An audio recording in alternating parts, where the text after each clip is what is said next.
Apa sajakah hal-hal makruh yang sebaiknya kita hindari ketika sedang berpuasa di bulan Ramadan? Nah, untuk Anda yang penasaran, mari simak Mutiara Hati bersama saya Mila dan juga Ustazah Dr. Cucu Nur Jamila MAG 30 menit ke depan selengkapnya untuk Anda.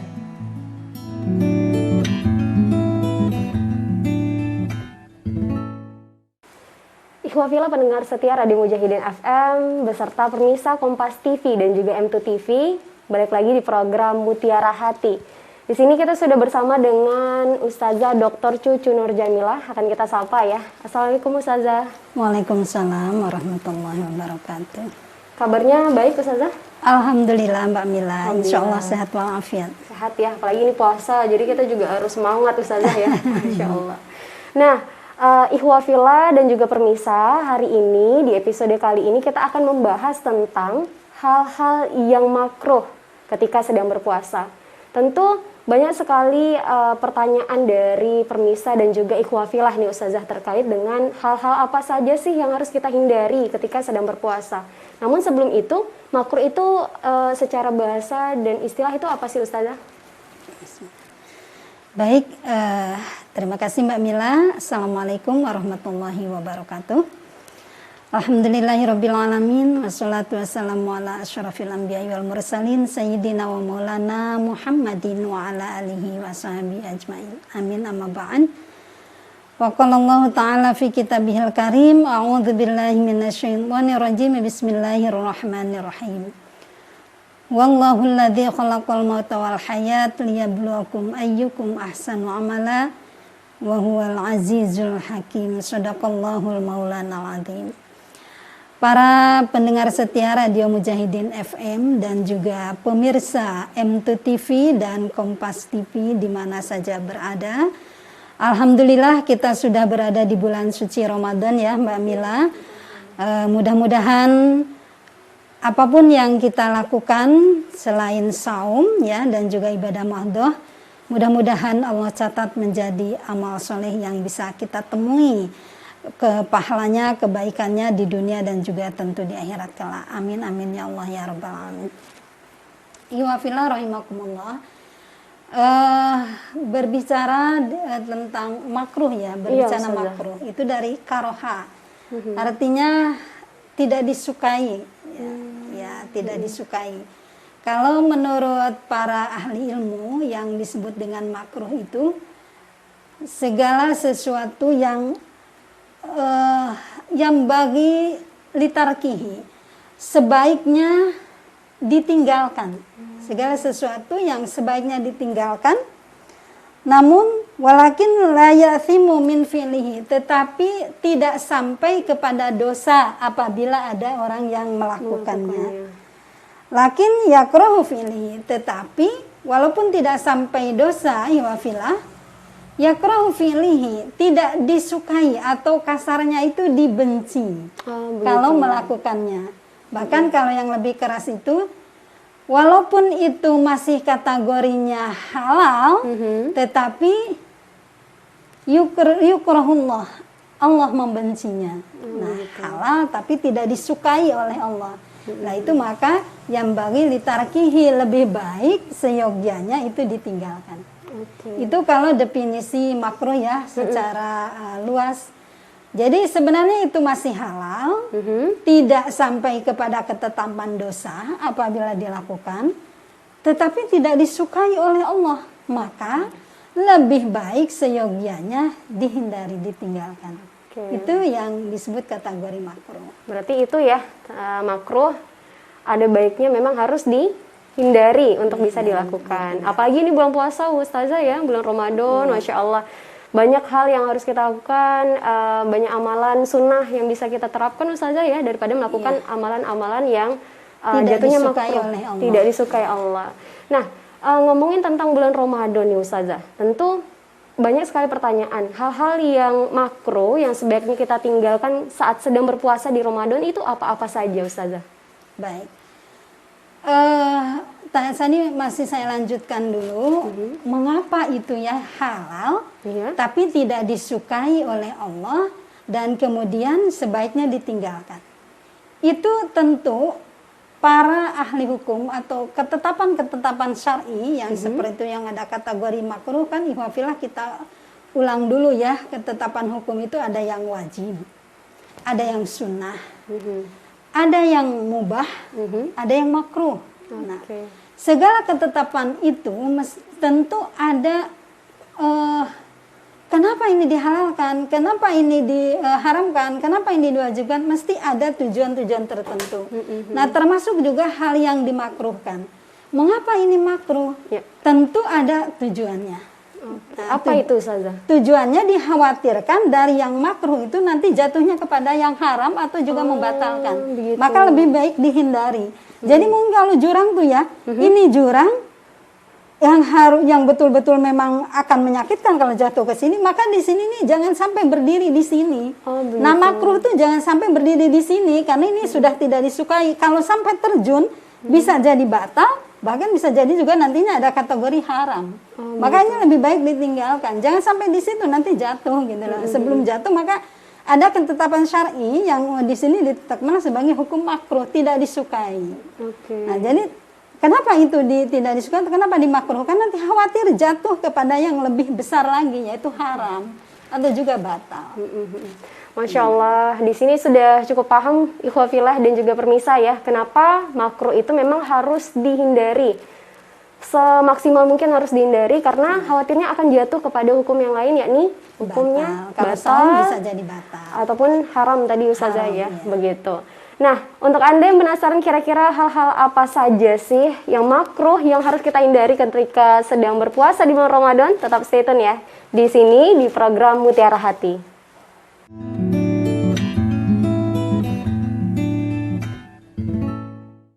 Ikhwafillah pendengar setia Radio Mujahidin FM dan juga permisa Kompas TV serta M2 TV. Balik lagi di program Mutiara Hati, masih bersama saya Mila dan juga Ustazah Dr. Cucu Nurjanila MIG.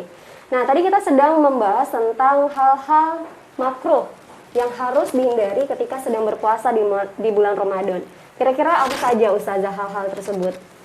Baik, ikhwafillah rahimakumullah, tadi saya sudah memaparkan di awal bahwa Allah menetapkan hukum itu ada konsekuensinya. Ketika yang makruh itu ditetapkan dan ketika yang makruh itu dilanggar, maka konsekuensinya nanti bisa jatuh ke dalam batal dan juga haram. Nah, terkait dengan ibadah saum, ihwafillah, saum kita ketahui memiliki satu keutamaan ya, beberapa keutamaan yang luar biasa. Di antaranya adalah dilipat gandakan pahala oleh Allah, Mbak Mila. Kemudian juga Allah membuka lebar pintu surga. Artinya pada saum Ramadan ini, pada bulan Ramadan ini, apapun yang dilakukan selama tidak bertentangan dengan Allah, tidak bertentangan dengan Al-Quran dan Hadis, Allah akan tawarkan pahala yang besar yang menuju surganya. Maka futihat abwabul jannah, dibuka pintu surga. Kemudian Allah juga memberikan ampunan. Nah, keutamaan-keutamaan ini jangan sampai gugur. Jangan sampai kita tidak meraihnya gara-gara kita melakukan yang tidak disukai oleh Allah. Makruh tadi Ustazah ya? Ya, makruh itu. Di antaranya satu adalah ini yang sering dilakukan oleh ibu-ibu nih. Apa tuh Ustazah? Kan ibu-ibu tuh kalau sudah, ya bukan ibu-ibu, ada bapak-bapak juga sih, tetapi umumnya lah ibu-ibu yang memang tempatnya di dapur ya, kalau saum itu udah dari jam 2 atau dari jam 4 itu udah standby di dapur segala macam. Nah, karena dia ingin menyajikan satu hidangan yang enak gitu ya, bukan hanya dari segi tampilannya tapi betul-betul disantap itu enak. Maka mungkin sebahagian ada ibu-ibu tuh yang berusaha, waduh saya nggak percaya diri nih, akhirnya dicicip. Nah, ini juga mesti dihindari ya Mbak Mila, Iwafillah. Mencicipi itu ada yang menyatakan itu juga makruh. Kenapa? Karena takut nanti satu kali mungkin iya ya, hanya rasa aja tapi tidak ketelan.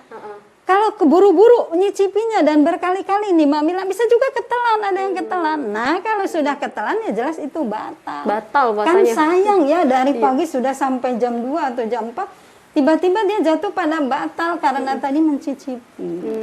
Ini harus dihindari ini berarti Ustazah. Ya bukan hanya yang di dapur ibu-ibu yang domestik di rumah tangga ya, tetapi ini bagaimana yang kuliner. Ya. Kalau yang domestik paling ada ibu-ibu tuh solusinya, biasa aja ngebumbuinya katanya. Nanti kalau sudah buka baru dituangkan lagi, dimasak lagi, gitu. disempurnakan. Itu yang di rumah sih nggak ada masalah. Tapi bagaimana kalau yang kuliner yang jualan? Iya, itu bagaimana? Ya, itu nanti bikin kapok pembeli kan, keasinan lah, kemanisan lah. Nah, ini juga harus disiasati. Kalau memang kita menginginkan tadi saum itu betul-betul yang sempurna ya, yang bisa menghantarkan kepada rahmat Allah. Ya, sebenarnya kemarin sebelum Ramadan itu kita sudah buat dulu, misal kalau mau masaknya sebegini, porsi untuk 3 orang atau porsi untuk 100 orang jualan, kira-kira garamnya segimana, gulanya seberapa, kemudian penyedapnya. Jadi ada takaran dulu. Ya, mungkin dari yang sedikit nanti bisa dikalikan. Jadi kita sudah yakinlah dengan sebegini ini, waktu kita praktek untuk porsi 10 orang ini udah enak. Kalau untuk 100 berarti dikalikan saja. Tapi karena ini sedang puasa, mungkin latihannya Bisa malam, ya, ya. gitu saja ya. Ya ini memang repot, atau misalkan nanti buang-buang, tetapi wafilah yang namanya kita kan punya niat, punya keinginan bahwa Ramadan inilah ingin kita jadikan sebagai jalan memperoleh rahmat Allah. Sebanyak-banyaknya kita ingin melakukan hal yang betul-betul sempurna, karena kita juga tidak tahu Mbak Mila apakah Ramadan depan masih diberikan oleh Allah.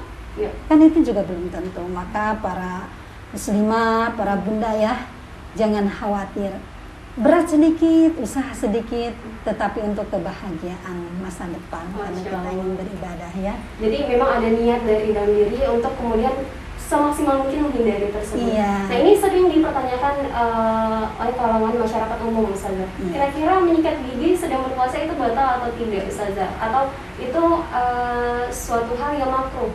Tapi jawabnya nanti setelah jeda yang berikut ini. Wafila, untuk Anda penasaran, jangan kemana-mana ya, tetap di Mutiara Hati.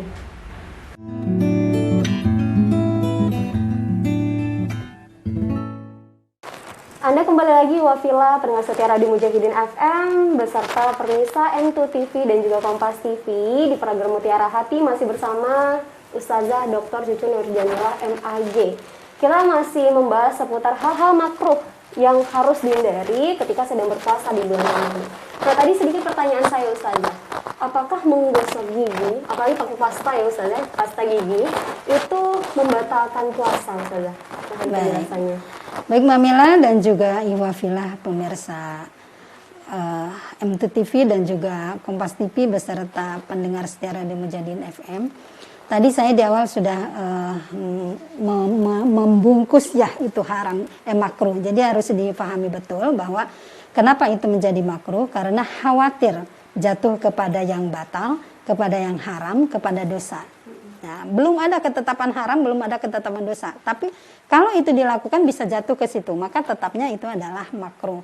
Nah, seperti menggosok gigi, berkumur juga. Berkumur yang berlebih-lebihan itu juga bisa makruh. Kenapa? Karena nanti kalau berkumur lebih-lebihan ada yang ketelan. Nah, kalau ada yang ketelan sedikit kan itu sudah batal Wafila. Maka kalau misalkan kemarin itu berkumur atau juga istimsyak, menghirup air ke hidung, ya sampai 3 kali, sekarang itu cukup 1 kali aja. Iya, cukup 1 kali aja, dan itu adalah sunnah. Bahkan kalau yang misalkan, aduh saya tidak bisa kalau menghirup pasti ada yang ketelan, lebih baik nggak usah.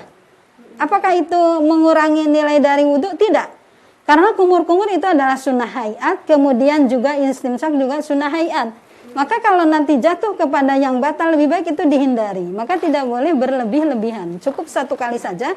Kalaupun memang tidak bisa, tidak menjadi merusak wudhu. Kemudian gosok gigi. Kalau Rasulullah itu pakai siwak untuk mengharumkan mulut ya. Dan itu juga sebenarnya kenapa tadi tidak boleh berlebih-lebihan seperti dalam berkumur, menggosok gigi. Karena itu juga khawatir menghilangkan bau mulut. Sedangkan yang bau mulut orang saum itu kan bagaikan baunya kasturi ya. Maka itu juga sebenarnya lebih ada hubungannya dengan hadis itu. Nah, kemudian kalau menggunakan pasta itu juga khawatir ada yang ketelan. Ya, karena khawatir jatuh ada yang membatalkan masuk ke tenggorokan ya. Itu maka dikategorikannya itu adalah makruh. Nah, itu yang khawatir. Kemudian lagi Wafila ya Mbak Mila, seperti menyelam, berenang. Nah, itu kan tidak haram itu berenang biasa. Tapi khawatir ketika berenang itu, apalagi menyelam, nanti ada yang masuk ke telan, ke hidung atau juga ke mulut nanti. Nah, kalau ke hidung kan bisa juga masuk dari kerongkongan itu bisa juga ke tenggorokan, ke jalur makanan, jalur minuman. Nah, begitu juga dari mulut.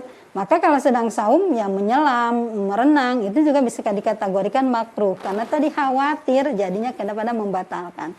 Kemudian dalam satu hadis keterangan yang tidak disukai oleh Rasulullah juga mengatakan itu makruh itu apabila selesai sholat malah ngobrol yang nggak keruan gitu.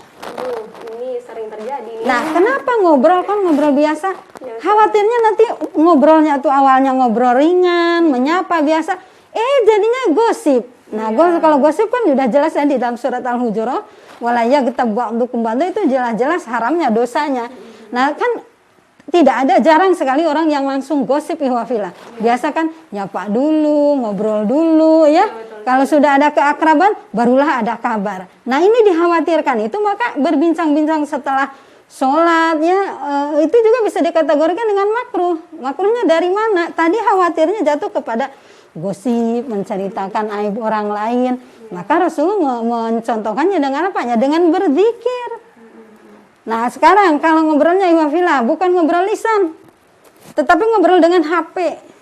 Ah, itu juga. Ya, habis sholat ya, bukannya zikir, buka handphone, buka chat atau juga buka misalkan di Google atau juga konten-konten yang sebenarnya hanya iseng aja, tapi tiba-tiba bisa membaca fitnah orang ya, membaca aib orang, kemudian apalagi sampai kita chat yang isinya juga bisa merendahkan orang, menyakiti ya, itu kan udah dosa.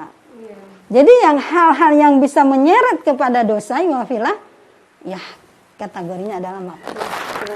Masya Allah, ternyata memang banyak sekali hal-hal yang memang harus kita hindari ketika sedang berpuasa. Karena sebenarnya bukan di puasa aja ya, kalau tadi yang berkaitan dengan ngobrol yang nggak bermanfaat itu di luar puasa juga memang sama, itu bisa dikategorikan makruh. Jadi harus diterapkan selain Ramadan juga Ustazah ya? Iya. Karena memang banyak kadang hal yang begitu ya. Saya melihat bukannya zikir dia malah main HP. Ya, HP dilihat, nah itu khawatirnya. Ya, Rasulullah sudah mencontohkan di wilayah lebih baik berzikir begitu, apalagi ini di saum ya, perbanyaklah zikir, jauhin dari hal-hal yang namanya apa ya? Sia-sia, ya yang sia-sia, yang bisa juga melupakan ya, yang melupakan Allah maksudnya, melupakan Allah. Nah, itulah wafillah hal-hal yang membatalkan ataupun jatuh makruh tadi ya, yang seharusnya dan semaksimal mungkin harus kita hindari ketika sedang berpuasa, sebab khawatirnya puasa kita akan batal seperti itu. Nah, mungkin boleh sedikit berikan motivasi untuk kemudian yuk sama-sama kita optimalkan Ramadan dengan perbanyak amalan sunnah daripada hal-hal yang makruh. Iya. Baik, wafillah rahimakumullah, tadi saya sudah menyampaikan di awal bahwa Ramadan yang kita nantikan setahun ya lamanya kita menantikan Ramadan karena di sini kita ingin bertaubat. Karena kan Rasulullah juga menyampaikan bahwa siapapun yang saum di bulan Ramadan, siapapun yang qiyamul lail itu ternyata bisa menghapuskan dosa-dosa kecil sebelum setahun yang lalu. Nah, dari sini juga di sini juga kita bisa menjadikan Ramadan ini sebagai bertaubat. Jangan sampai kalau kita ingin bertobat, jangan sampai kita melakukan hal-hal yang malah menambah. Nah, menambah tadi dari diawalinya dari yang makruh.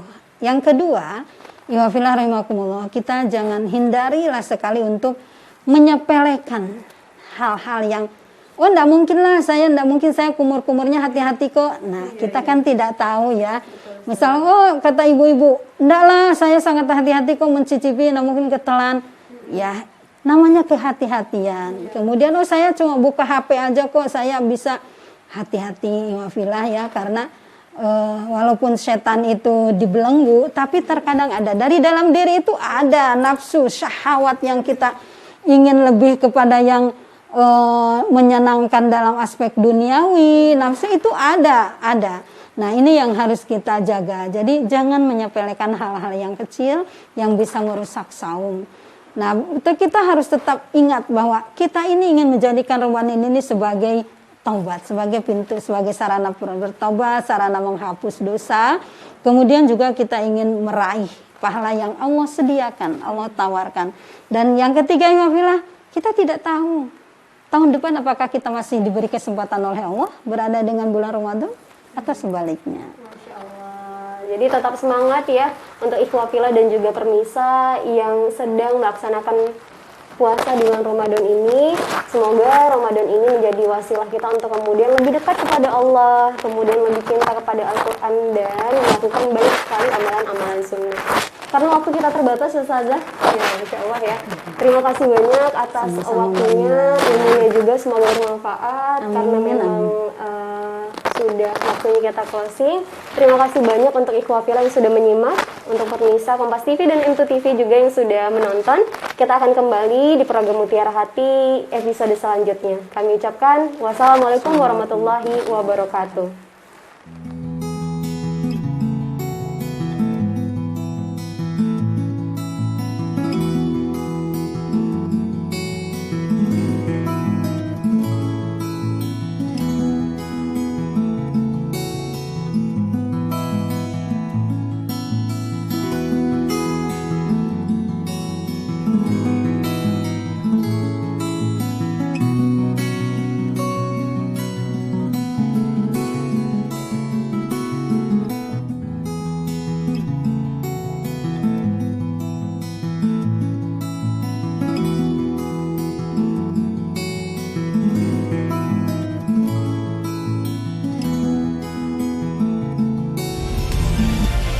Kompas TV, independen, terpercaya,